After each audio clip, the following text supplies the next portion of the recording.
Театр ведет к свету, к озарению. Именно так еще в начале прошлого века писал великий татарский поэт Габдулла Тукай. Театр даже в настоящем его виде выше аудиторий, выше книг, выше всего на свете. Театр – это сила, соединяющая в себе одной все искусства. Никакое искусство и никакая наука в отдельности не в состоянии действовать так сильно и так верно на человеческую душу, как сцена, с ее потрясающими всевозможными постановками. И наверняка именно поэтому Рашид Загидуллин уже в детстве испытал трепетное чувство к театру и тягу к творчеству. Творчество очарованием потрясло все струны его души, выводя дивные аккорды, которыми наполнен и сегодняшний восторг зрителей на спектаклях, поставленных Рашидом Муллагалиевичем Загидуллиным, главным режиссером Татарского государственного театра драмы и комедии имени Карима Тинчурина. Задача любого искусства в чем заключается? Она заключается в том, чтобы потрясать. Заставить зрителя сопереживать и быть соучастником того, что он видит на сцене. Как только возникает понятие представления, понятие действия какого-то, в любом случае любое действие направлено на то, чтобы всколыхнуть какие-то определенные чувства внутри смотрящего это действие. Правильно ведь? Соответственно, если мы каким-то образом задели те самые глубинные струны нашего зрителя, если мы всколыхнули какие-то чувства внутри их, то я думаю, что задача своей справился. Уже с юного возраста Рашид четко ориентировался в многообразии интересов, знаний, ситуаций и нес ответственность за свой выбор, сохраняя свое неизменное стремление посвятить себя режиссуре. Всякого рода школьные утренники еще не умел читать, хотя научился довольно рано, но меня уже родители, что называется, со слуха. Я запоминал стихотворения и выходил на всякого рода утренники. Детский сад, потом школа, потом хореография была, 7 лет я ходил, и хоровой, поскольку я все время очень хорошо пел. Я родился не в Казани, а родился в закрытом рабочем поселке под Губахой. И у нас, в принципе, из всех развлечений был один клуб, иногда туда приезжали какие-то коллективы. Один раз привезли спектакль, был когда-то такой Кизиловский драматический театр, и они привезли сказку, я помню. Мне, наверное, было лет от силы 5-6, не больше. И показывали какую-то сказку. Я не помню название, не помню содержание, но я помню, там было одно чудесное превращение, которое я разгадал. Наверное, тогда родился во мне режиссер, потому что там стояло, в первом акте оно стояло как дерево, фанерная декорация, и в нем было дупло, из которого появлялась там матушка-сова. Потом это фанерное дерево в антракте переворачивалось, и с другой стороны уже были нарисованы часы. Именно в этот период в детском сознании Рашида чудо театра рассыпалось. И он понял, что все чудеса на сцене делаются руками, а театр – это рукотворное чудо. Это в классе в 7 или в 6 я сразу сказал, что я буду режиссером. И поэтому никто даже не удивлялся, как сказать, для всех было совершенно спокойно, когда я приехал, поступивший в Казанское театральное училище, вернувшись домой, поступил, я говорю, да, ну понятно. Но судьба так распорядилась, что учебу он продолжил только после службы в армии. Он пришел к нам в начале 2-го курса, после армии, и он сразу оказался очень крепким, очень творческим, и сразу как бы почувствовалось его режиссерские наклонности. Вот. Это произошло, ну, если не сразу, то на 3-м курсе, когда мы стали репетировать с ним «Чайку» Антона Павловича Чехова. Вот, он репетировал Дорна. Делал он это совершенно замечательно. И у него появились какие-то пожелания, вот ко мне конкретно, да, чисто режиссерского характера. И это очень ощущалось. Вот так он начинал, много у него было всяких работ на курсе, и на 2-м, там, и в дипломных спектаклях, он был занят везде. Но вот эта его режиссерская данность проявилась для меня в «Чайке» с самого начала. Как Юнона уже сказала, дело в том, что вот с самого начала пришел мужчина на курс. Ведь в театре все рафинированные чаще всего мужчины, а это пришел мужчина. И он как бы сцементировал, после армии, сцементировал курс. И курс двинулся очень мощно вперед. Вот, и когда я вернулся к Вадиму Валентиновичу и Ноне Ильиничне, я, в общем, как сказать, вначале очень сильно сомневался, примут ли они меня, поскольку примет ли меня новый коллектив и как все это будет. В результате, в общем-то, я влился и в коллектив, и с педагогами нашел очень быстро хороший общий язык, то есть мы существовали душа в душу на одной волне. Потом на 4-м курсе одним из педагогов-режиссеров, которые ставили на нашем курсе спектакли, был Геннадий Николаевич Прытков. То есть это все довольно маститые профессионалы своего дела, работавшие тогда в Качаловском театре. После этого, когда я поступил в Москву, у меня руководителем курса был народный артист СССР Евгений Рубенович Симонов. А это уже человек-легенда. Вы знаете, Щукинское училище, оно же отличается от остальных. От Чепкинского училища, от Мхатовской школы, от ГИТИСа. Потому что это вахтанговская школа. Вахтанговская школа предполагает большую театральность, большую зрелищность. И, как сам Вахтангов называл, фантазийный реализм. И вот эта школа, когда он вернулся в театр, она сказывается в его спектаклях. Еще на пути обучения Рашид Загидуллин начал работать актером, режиссером в Казанском театре юного зрителя. А уже с 1993 года стал главным режиссером Татарского государственного театра драмы и комедии имени Карима Тинчурина. За довольно короткий срок он почти полностью обновил репертуар театра. Сегодня на сцене театра ставятся одновременно как зарубежные авторы, так и современные татарские драматурги. Некоторые из этих спектаклей на различных фестивалях национальных театров были названы в числе призеров, имеют награды, дипломы. Рашид Моллағалиұлы Захидуллин турында келгенде мен түбәндегілерін айта аламын. Міне әйтеуімше 1993 жылда театрға келіп кіргәч бит біз әлі яш артистлар битіндейме біздің көңілде алдан инделердегі ижад ету ялқынды болса да көңілден инде бір қорқу да бар. Біз үз-өзімізді табалар, біз тәл училище гына бітіріп келгендер әйбіт. Ләкин шул вакыт менә біз бірінші ішіміз Нурихан аға Фаттахның Итил суы ақа турыр.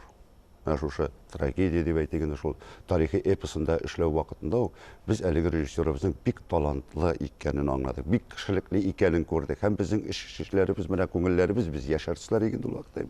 Ничектер менә дулкынлануларыбыз ничектер менә юкка чыкты. Без үз йортыбызга килеп эләккән итеп хис иттек. Шуннан соң безнең менә ничек бүгенге көнгә кадәр менә Худайга шөкер, менә шушы талантлы режиссер булып кулына килеп эләгүебезгә, аның белән бер коллективта иҗат итүебезгә без чиксез шат. Минем бу Рашид Галиевич белән инде хәзер күп еллар, 18 елга якын инде аның белән бергә эшлибез. Менә әле генә без яңа гына тагын сакла шартламасын дигән комедия чыгардык.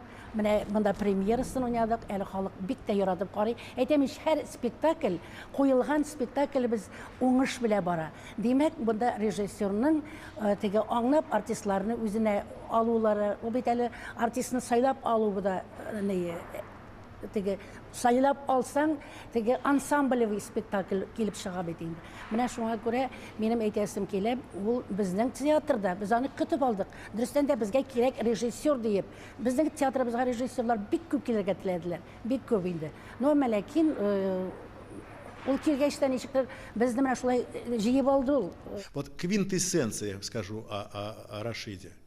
Это режиссер 21 века. Что ценное? Он сохранил основу, базис, платформу национальную, и на ней развивает национальный театр сегодняшний. В течение почти 4 последних лет, что шел ремонт в Тинчуринском театре, он стал передвижным, гастролировав со своими спектаклями в различных странах и городах. И вот пришел тот долгожданный для всех день. Театр предстал перед нами в своем обновленном виде. Долгожданный праздник, старейший Тинчуринский театр после 4-летнего практически, даже больше, ремонта, вот в таком новом облике получился, и это большой праздник. Не только для сотрудников, артистов этого театра, но и для всех тех, кто любит театр, для зрителей.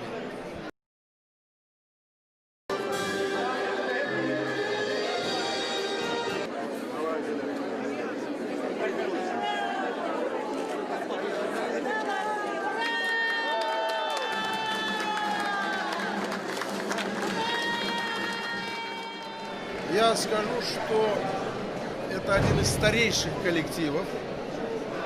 Как по-русски говорят, это здание намоленное.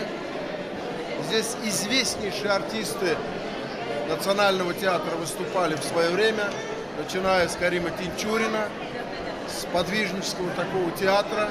Он стал государственным, он стал народным таким театром. И я думаю, он сохранил все доброе, которое заложено в те годы, для того, чтобы свое творчество развивать и дальше. Находясь в этой сказке театра, сразу вспоминаются слова Виссариона Белинского. Что же такое, спрашиваю вас, этот театр? О, это истинный храм искусства, при входе в который вы мгновенно отделяетесь от земли, освобождаетесь от житейских отношений. Полный зал зрителей, родная сцена актеров и долгожданная премьера спектакля «Страна Айгуль» по произведению Мустая Карима, поставленная режиссером Рашидом Загидуллиным. В этом спектакле играют молодые актеры и уже известные артисты, среди которых и его супруга Жамиля Асфандиярова. Выросла в театре, за кулисами театра, все время в театре. И день, и ночь, можно сказать, в театре. Живем с театром близко. После школы сразу в театр, если, конечно, есть свободное время. Еще и заканчивала музыкальную школу. Вот. И, наверное, то, что мама актриса, и такая большая актриса, талантливая актриса, красивая актриса, наверное, и дало мне такой толчок. Кешірген ғасапларым, сұлқылдап әрініп тұрған яраларым үшін, ondan келіп ез өлімнен құтылып, исән қалғаным үшін хүкім етесіз, бит аңлайсыз мұшыны.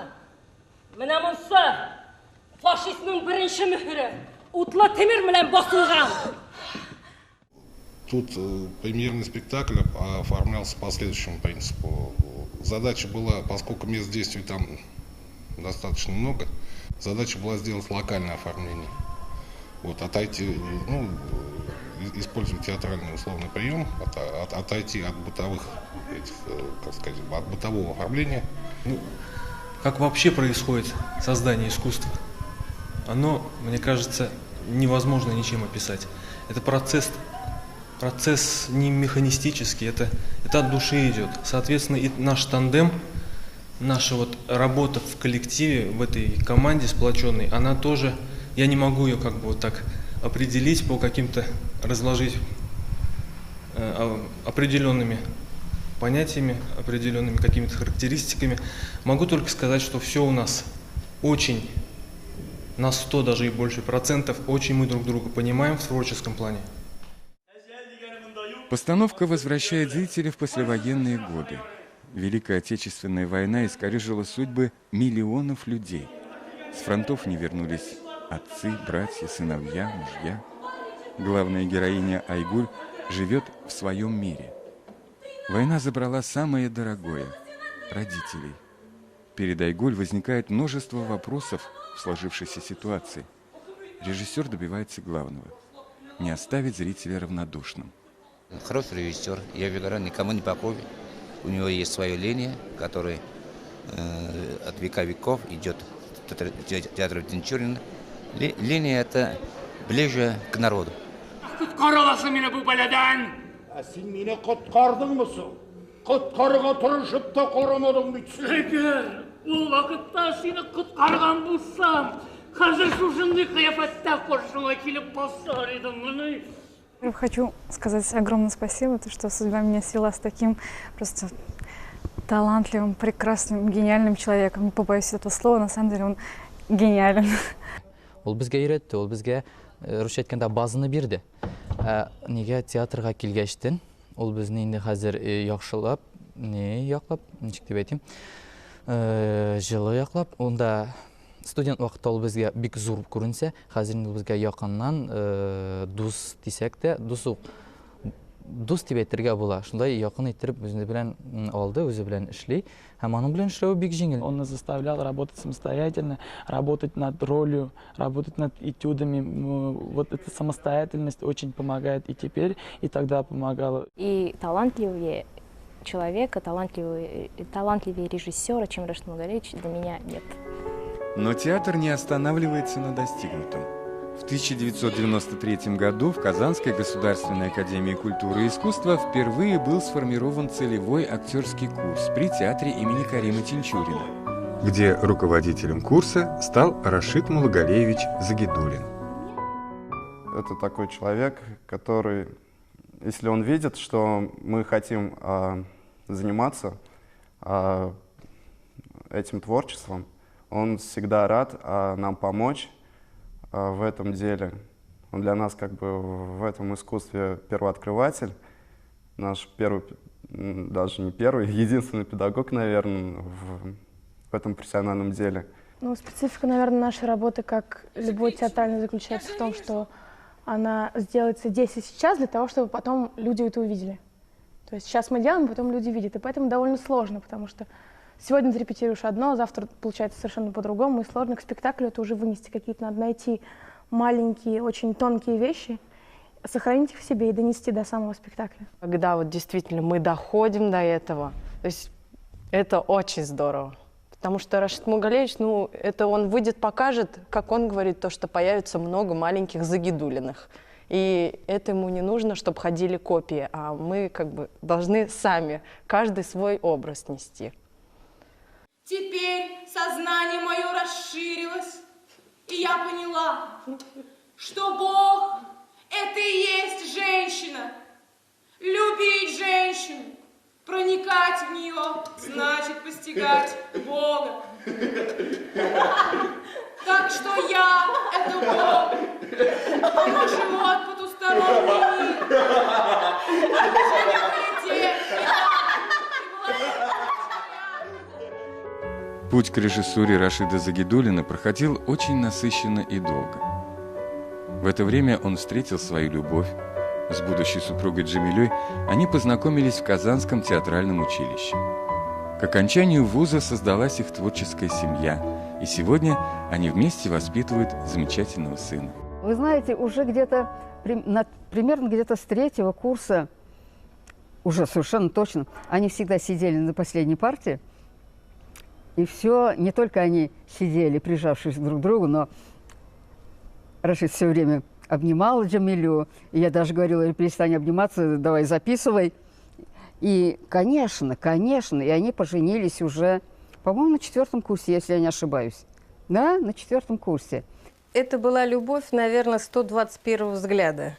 Не с первого взгляда, а с 121-го взгляда, потому что он пришел к нам на 2-й курс сразу после армии, в 85-м году.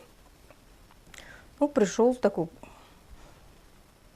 в очках такой, сразу после армии. Ну, как-то я так серьезно к нему не отнеслась. А потом уже на 3-м курсе, на 4-м курсе, вот что-то такое, один взгляд, одно слово, что ли, вот так. Жизнь Рашида Мулгалевича Загидулина неотделима от творчества.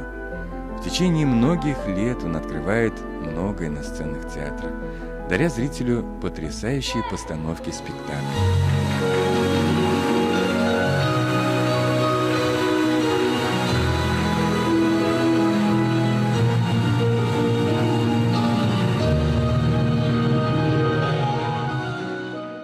А режиссером быть в театре – это очень тяжелая работа. Когда актер верит режиссеру, режиссер верит актерам, которых он пригласил на эту постановку. Если хорошие отношения, то и спектакль получается замечательный. У меня такое впечатление, что с этим режиссером любой спектакль можно поставить, можно работать. Здесь на самом деле нужно, чтобы видели все ту картинку, которую я сложил из разных видений этого мира. вообще театр как таковой, это же живой организм, это не кинематограф, это не целлулоид, когда вот один раз сняли и все, и уже навеки вечный. Театр это живой организм, который ежевечерне играется, в принципе, новый спектакль. Несмотря на то, что это то же самое название, это тот же самый автор, это те же самые артисты, и, в общем-то, та же самая режиссерская манера и актерская манера одинаковая, но, тем не менее, это разные спектакли, поскольку два компонента, которые составляют театральное творчество, это артисты и зритель.